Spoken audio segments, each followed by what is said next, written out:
appeared before the Congressional Committee to tell what I knew of activities which might lead to an attempt to set up a fascist dictatorship.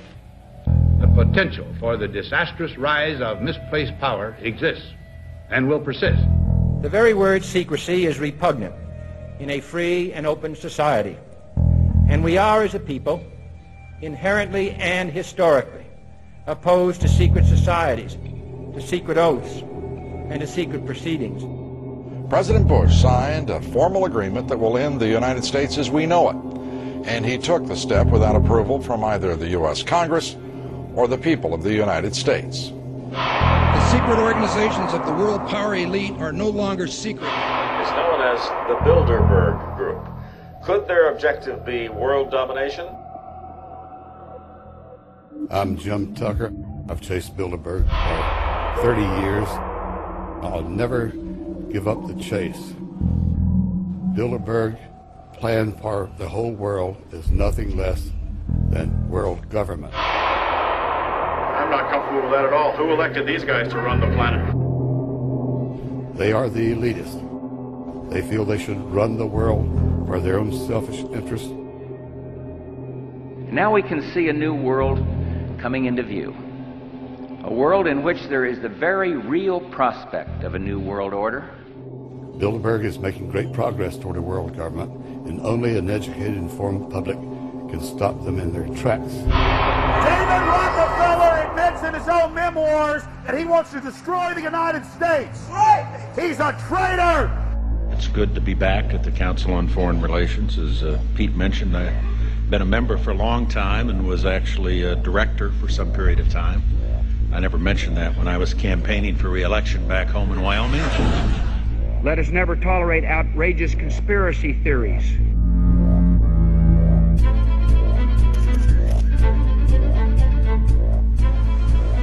I need you to move off the property, please. Some shots were fired.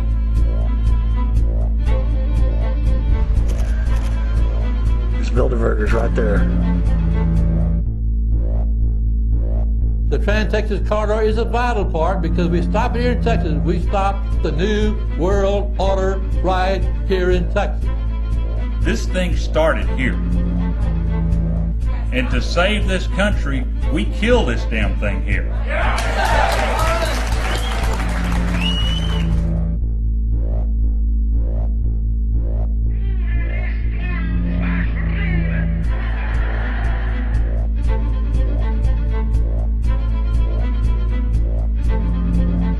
There is a chance for the President of the United States to carry out a phrase his father used, and that is a New World Order. Your New World Order will fall. Humanity will defeat you. The answer to 1984 is 1776.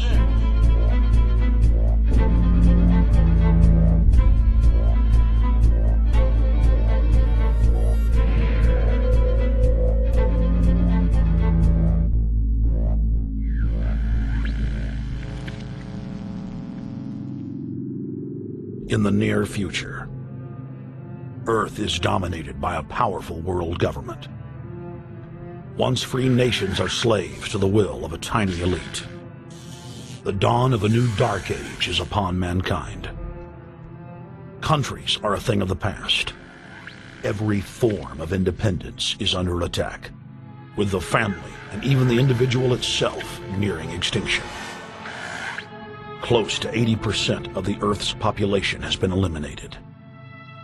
The remnants of a once free humanity are forced to live within highly controlled, compact, prison-like cities. Travel is highly restricted. Superhighways connect the megacities and keep the population from entering into unauthorized zones. No human activity is private.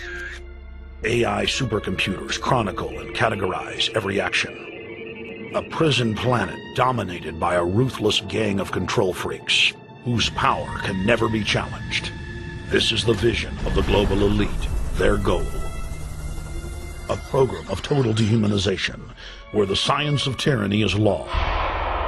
A worldwide control grid, designed to ensure the overlord's monopoly of power forever.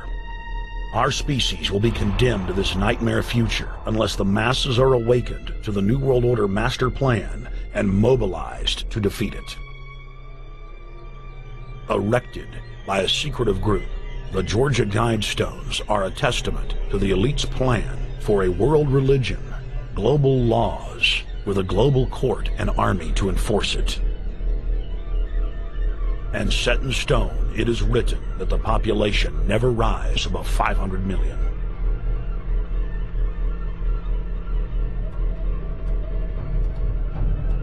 In this film, you will learn how our world is truly governed. You will see how highly secretive roundtable groups interlock to form a global intelligence network. This group has been steering planetary affairs for hundreds of years. Now, in the final stage, they prepare for open world government. A goal tyrants throughout history have lusted after. Dr. Michael Kaufman is a published ecologist specializing in ecosystem research, forest ecology, and ecosystem classification. Dr. Kaufman played a key role in blocking the ratification of the Convention on Biological Diversity in the U.S. Senate. The concept of a new world order has been around for centuries. It's been receiving tremendous play over the last half of the 20th century. George Bush, the first senior president, George Bush, used it a lot in his speeches and really implies that he really wants to see a order in which we have a universal or a global type of governance in which every human being on planet Earth is ultimately responsible to policies that are being formulated at the international level. It is a big idea, a new world order.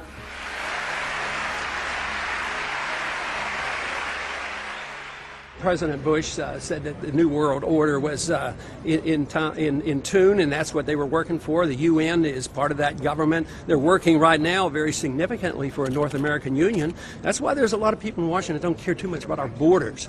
They have a philosophic belief that national sovereignty is not important. It's also the reason I have made very strong suggestion that we need not be in the United Nations for our national security.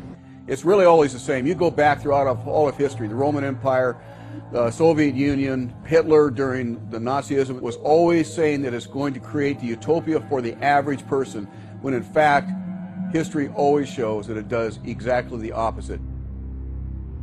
Conquest and empire is as old as civilization. Babylon, Egypt, and Greece. They all built empires in an attempt to rule the world. The Roman system at its peak dominated the known world. Complex governmental systems were developed to control diverse populations. During the period between the 15th and 19th century, new empires emerged and again waged war for supremacy.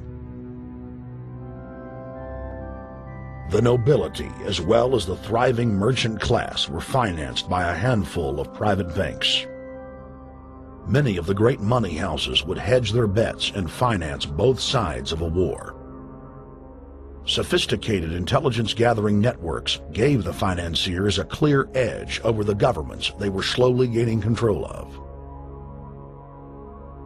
On the 18th of June, 1815, agents of the British arm of the Rothschild family looked on as Emperor Napoleon Bonaparte fought desperately to save his army from the jaws of a British-Prussian pincer attack.